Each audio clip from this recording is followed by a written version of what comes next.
with a Camera. Starring Charles Bronson.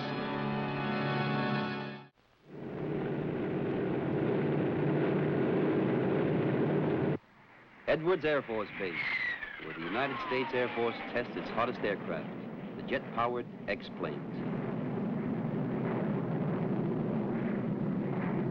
And I'm Mike Kovac, freelance still photographer, here in the middle of the California desert for a photo layout on their hottest pilot, the man in that plane right there.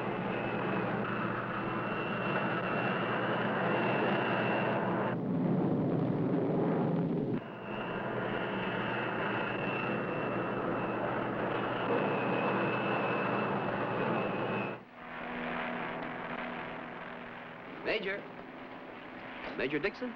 Yes. I'm Mike Kovac. Oh, yes, they told me you were coming. A picture layout on a test pilot, huh?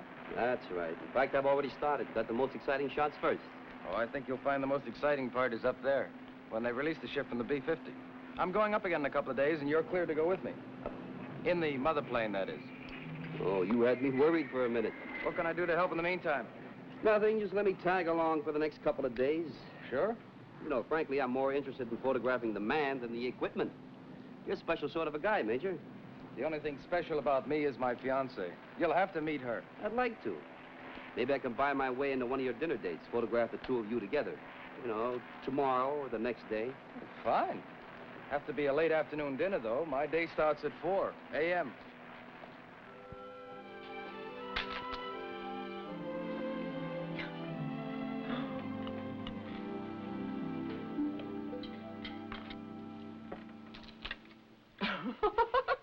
I'd like you to leave the setup for a while. I want to get a couple more shots during dessert. With my screwy hours, we always have to eat before the crowds, Mike. What price fame, Major? Is that all? Well, I want to get a couple shots during dessert. When does the photographer eat? With the help. Oh, I'm not really hungry. Besides, I want to get you back to the base and tucked in bed first. You better hit the sack yourself. You gotta make that flight with me in the morning. I have to be up by 4. Well, I'll be there. Let's meet at the officers' club for coffee and then go on down operations. It's all right. Sit down, Liz. Liz. I don't want you to fly, Sandy. Let him take pictures of somebody else. The pictures are only incidental. It's a scheduled test flight. I don't want you to go up and you know why. Please. Please, Sandy. It's my job, honey. I don't want your job. I want you. The job is part of me.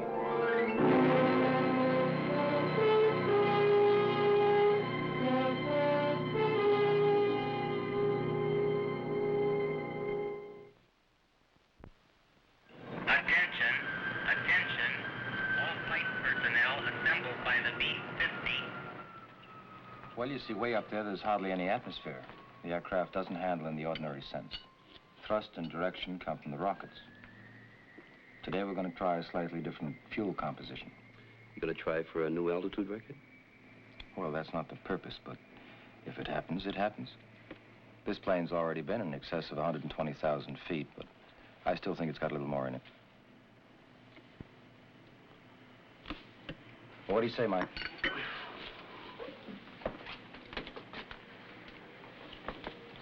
They say it's going to be 110 this afternoon. We'll go for a swim, huh? Sure, darling. Would you like me to fix it up for you at operations? You can see them track me and listen to me talk to chase planes. Oh, no, I don't think so. I think I'll stay right here. All right.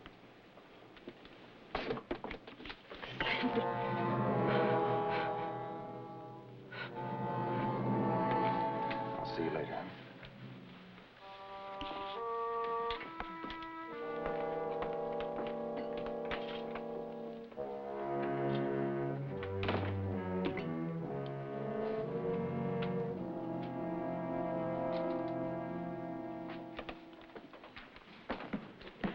Okay? Yeah, that's fine. What's wrong with your story? You see, with only 5 minutes of fuel, it'd be impossible to test the capabilities of this ship if we had to take off from the ground. So they've adapted a B-50 as a mother plane. Now, this model's too big, but they'd tie on like so. Then I get a ride up to 30,000 feet. Then you're on your own, huh? Well, except for 3 chase planes, radio communications, telemetering, and space positioning. Outside of that, nothing. Except Liz? Mike, I guess you think I was pretty rough on her, making her come out here. I want you to know that this is for her benefit, not mine. Now, we love each other, sure, and I want to marry her. But I love this, too. I want to get her fears settled now before we're married. I've seen too many flyers put it off. Well, let's go, huh? I bet you thought these went out with the Model T, huh? Oh, no, Mike, come on. Well, it's part of the story. Joe? Yeah, 1 minute, Major. You know, Liz seemed a little bit worried when we left her. Well, she's got her problems, too. She's had bad luck with the men in her life. Oh, she's never been married. It's her brother and her father. See, her brother was 18 and wanted to leave school and enlist in the Marines. Well, she advised him to go ahead. He fell off a truck during training and was killed. I'm beginning to see. And then her father on top of it. She was up at college and got into some little difficulty. Stayed out too late on a date or something. Anyway, she sends her father an SOS and he comes racing up there and turns his car over on the road. So she figures her love is a curse, huh? It's become an obsession. You all set, Major? Oh, yeah, Joe. Mike, this is Joe Gar, our personal equipment man. I met Joe yesterday. How are you, Joe? This is the first tailor-made suit I've ever had, Mike.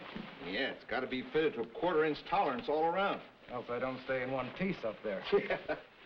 I have to be nice to this guy, Mike. If he doesn't like you, wow.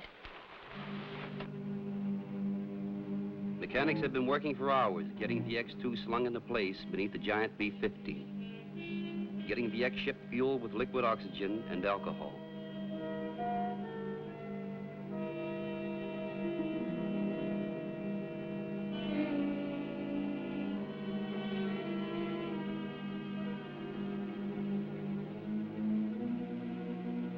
Major Dixon even had to prepare his lungs for this flight.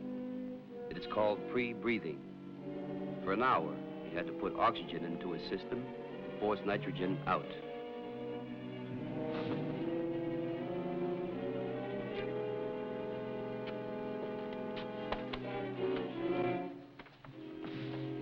You okay, Major? Roger. Then finally, the countdown of a long checklist was done, and the crew and I climbed aboard. But Sandy's girl waited on the ground and watched.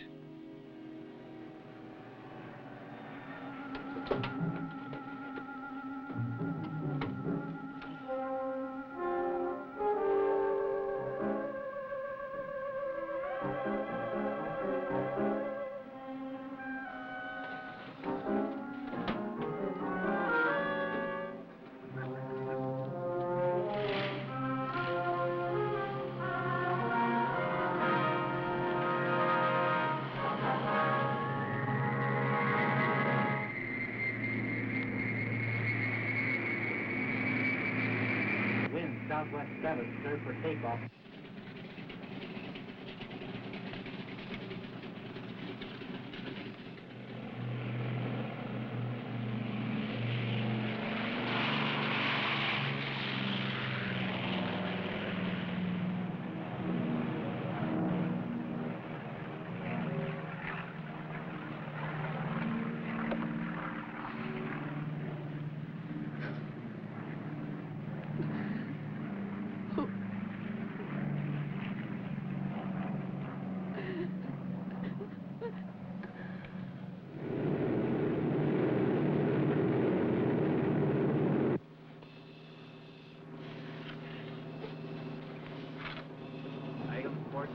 Check.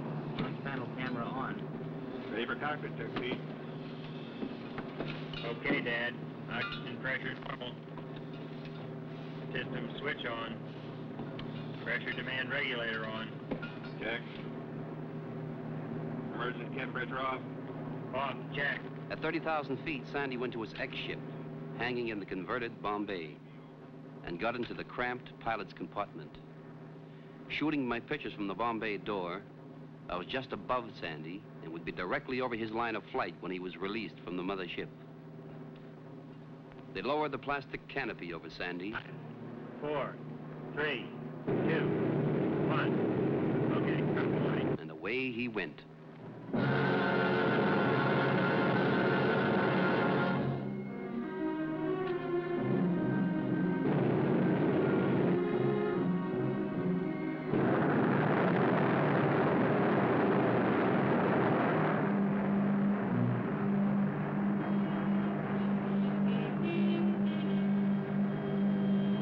Trouble was brewing.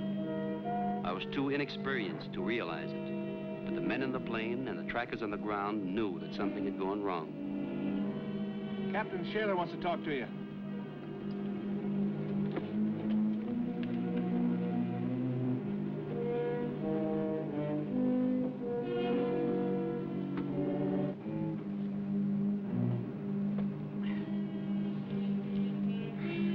It looks like Sandy's down someplace. We lost radio contact with him 94 seconds after release. The third chase plane didn't see him at the rendezvous. They're still trying to raise him. Both space positioning and telemeter lost him, too. What about radar? Space positioning is radar plus. They saw he was way off flight plan.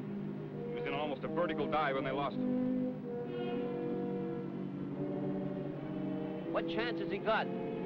He had only 5 minutes of fuel. No, I mean to get out. If he ejected the capsule, one of the chase planes would have spotted the chute. Surely space positioning would have tracked it.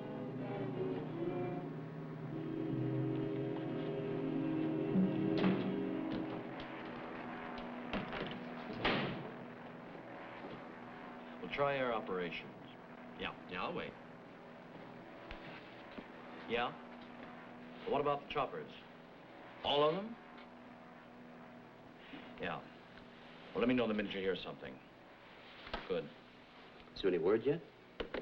They've got the whole rescue service out. He might have landed on a dry lake. How much chance is there of that? It's a chance. This girl's on the base, too. I know. Who tells her? The Air Force? Well, it's difficult. She's not next of kin, Mr. Kovac. Somebody's got to tell her. Me? You know her. All right. I guess she's still at the Officers Club. I'll get a staff car to have him take you over.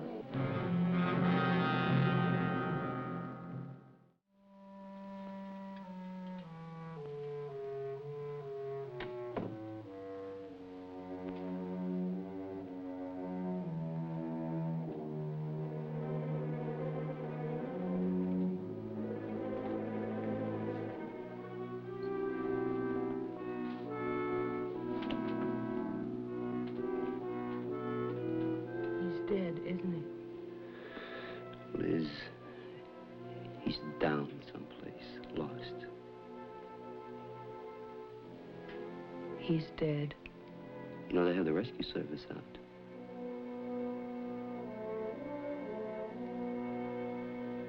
Oh, I'm so sorry, Liz.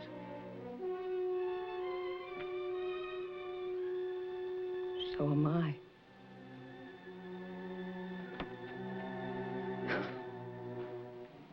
Liz. I'm all right, Mike. I'm not gonna cry.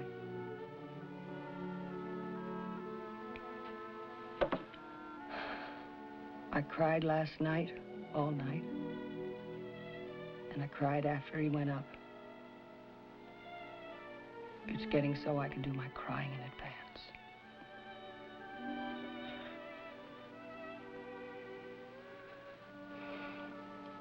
Well, come on, I'll drive you home.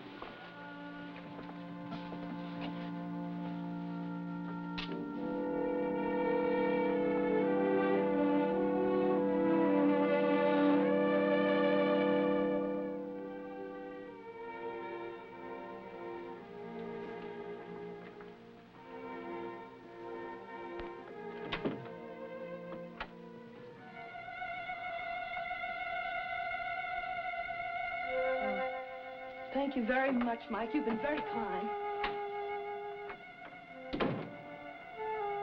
I just can't leave you. Would you like me to do something for you? No, nothing. Maybe you want me to get somebody over for you, huh? Somebody you'd like me to call? Oh, no. There's no one to call. Well, are you sure? I don't have anyone anymore. No one to call, no one to call me. You know, he always knew how worried I was when he was flying. So, when he landed, no matter what time or where he was, he'd call. But he won't call anymore. Will he?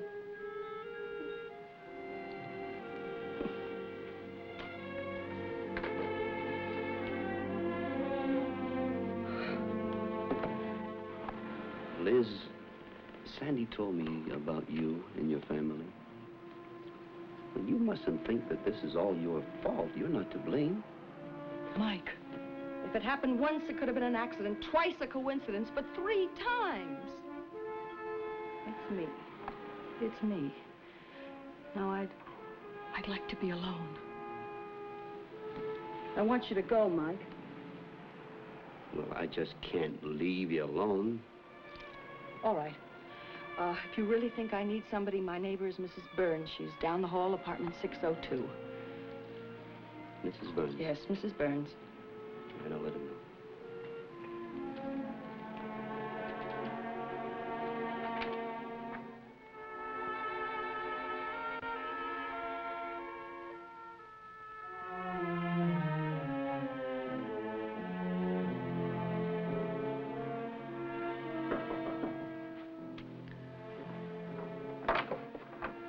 Mrs. Burns? Yes. My name is Mike Kovac. I just drove Miss Howell home from the Edwards Air Force Base.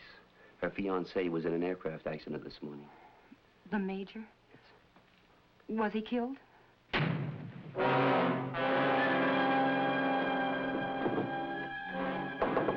Liz?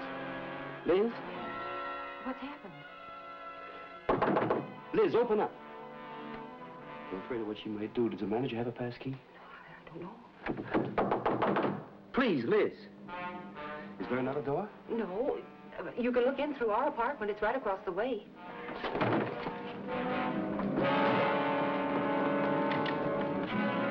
Liz. Unlock the door, Liz. Liz! Please, Liz, it's not your fault. You had nothing to do with it.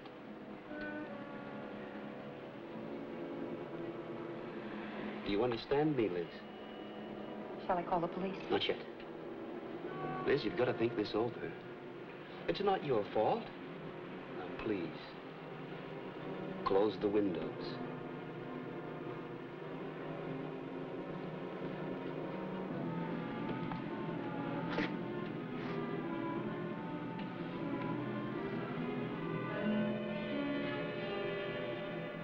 That's it. Now the other one.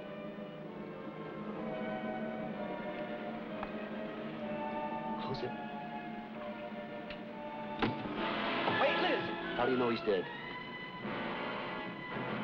I know. I killed him. No, he's not, Liz. Believe me. You stay. Stay where you are, Mike. You don't come near me or I jump. Liz, make sure. How do you know? I just know. I knew before he went up. You just thought you knew it. I killed my father. I killed my brother, and now Sandy.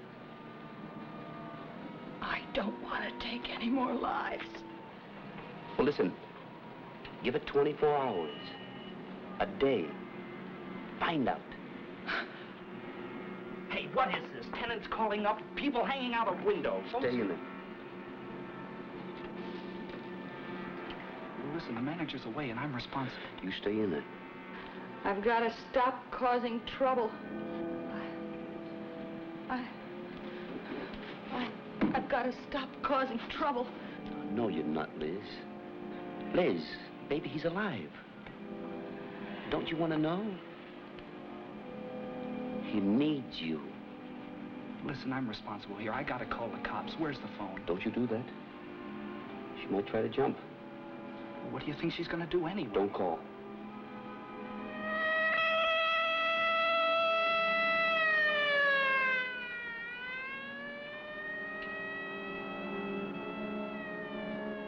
I guess somebody beat me to it.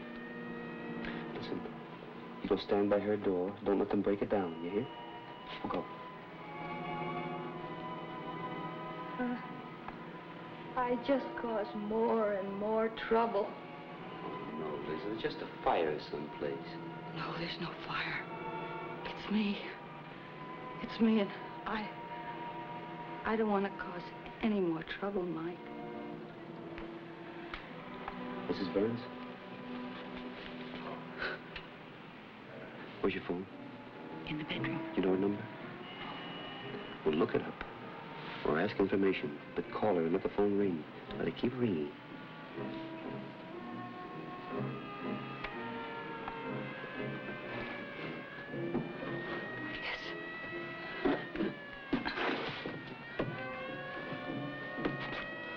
Liz, listen. It's for me, Mike. There's no fire. It's me.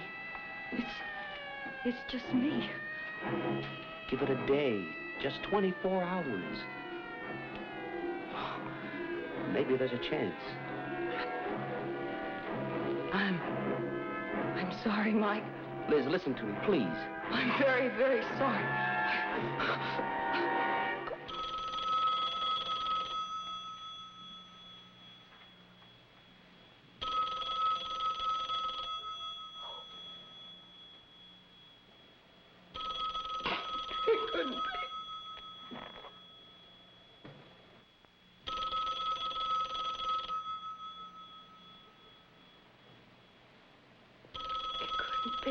It couldn't.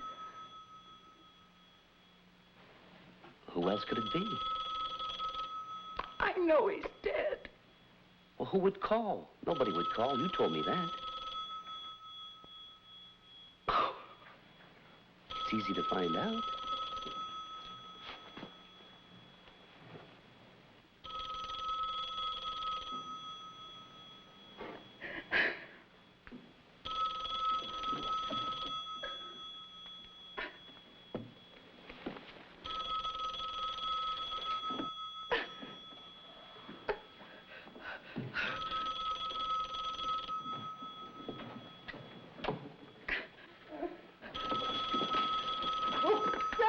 Liz, wait.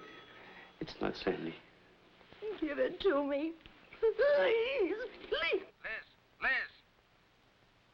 Liz, are you there?